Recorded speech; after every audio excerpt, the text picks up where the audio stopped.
Theodore Glava was a coal miner and a Transylvanian immigrant. The people of Lafayette, Colorado, thought that he might be something other than human. After he died during the influenza outbreak in 1918, townspeople dug up his body after strange happenings were attributed to the supernatural. They saw blood around his mouth and his teeth looked enlarged. For good measure, they drove a stake through his heart. If you look at the cemetery, unlike all the other plots, a tree grows from where his chest would be. About 20 miles south of Bennett, Colorado, Third Bridge is a small overpass that spans the remains of the dried-up Kiowa River. They say it's haunted. There's claims of an Indian massacre that happened not far away. They say you can hear drums in the distance if you stay past a certain hour. Reports of teenagers dying in car accidents, and a man who stopped to presumably help a stranded motorist was found later with his hands tied behind his back, dead. A local man who owns property in the area has pleaded with people to not come out there after midnight. He's seen too many weird things. Near Fort Collins, on the banks of the Cache de Powder River, lies the remains of the Strauss cabin. Strauss never married, and he lived on the property until May of 1904, when a flood threatened the river valley. His farmhands all left, but he decided to stay behind. When the waters got too high, he panicked and tried to leave on his old horse, which wasn't up for the task. He was swept away and was pinned to a barbed wire fence for hours and hours. When they found him, he was near death. 3 days later, he succumbed to the damage done by his horrifying night of trying to survive, hanging on to a fence post as the waters crashed up around him.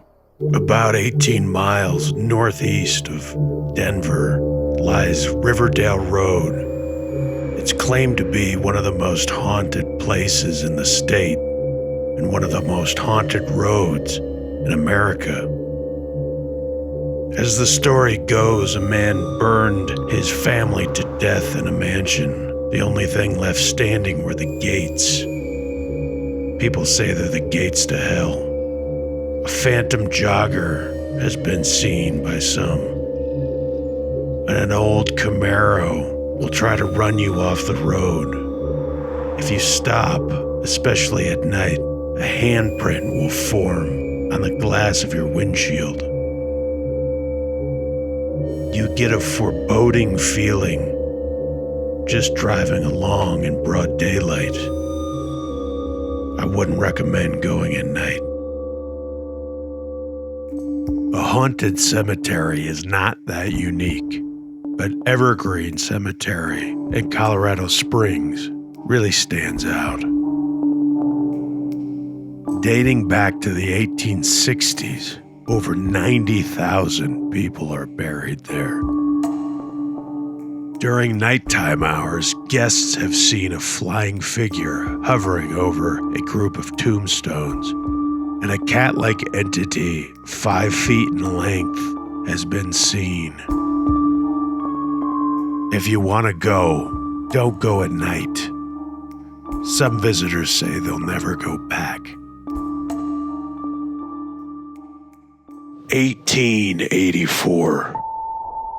As a traveling circus act made its way from Fort Collins, Colorado, toward Denver by rail, they stopped at a train depot in Greeley. With almost no warning, a sleeping car caught fire and trapped 10 performers inside. All 10 men died. In a callous act, The circus ditched the entire car and fled town. The train depot kept the victims inside a makeshift morgue and made preparations for a proper burial. The victims currently rest in a single gravesite located at Lynn Grove Cemetery on the outskirts of Greeley. On the gravestone it reads, 10 circus men. Some people in town call them the ghost clowns of Greeley. Maybe you've heard of Alfred Packer, known as the Colorado Cannibal, buried in Littleton Cemetery.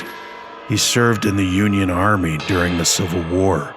In the 1870s, he worked as a prospector and a wilderness guide. November of 1873, 20 men left Bingham Canyon Mines near Salt Lake City for the gold fields of Breckenridge in the Colorado Territory. By late January, the prospectors had run out of provisions and were eating livestock feed when they arrived at the Ute Indian encampment. The leader, Chief Uray, gave the men food and shelter and urged them to stay the winter. 6 prospectors, including Packer, ignored the warnings. They became snowbound in the San Juan Mountains. In the spring, only one came back, looking suspiciously well-fed. A lot of people sought their fortune in Central City, Colorado. Town of gamblers and gunmen, cowboys and prostitutes. In Central City Cemetery, men and women were laid to rest. Many of them ill-fated, gone before their time. They say a phantom woman in black shows up about twice a year. Some people think it's the widow of a man who was buried there. It's one of the quietest places I've ever been to.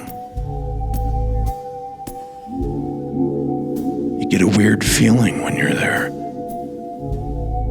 You can just sense the history. Some people carve their names on the trees.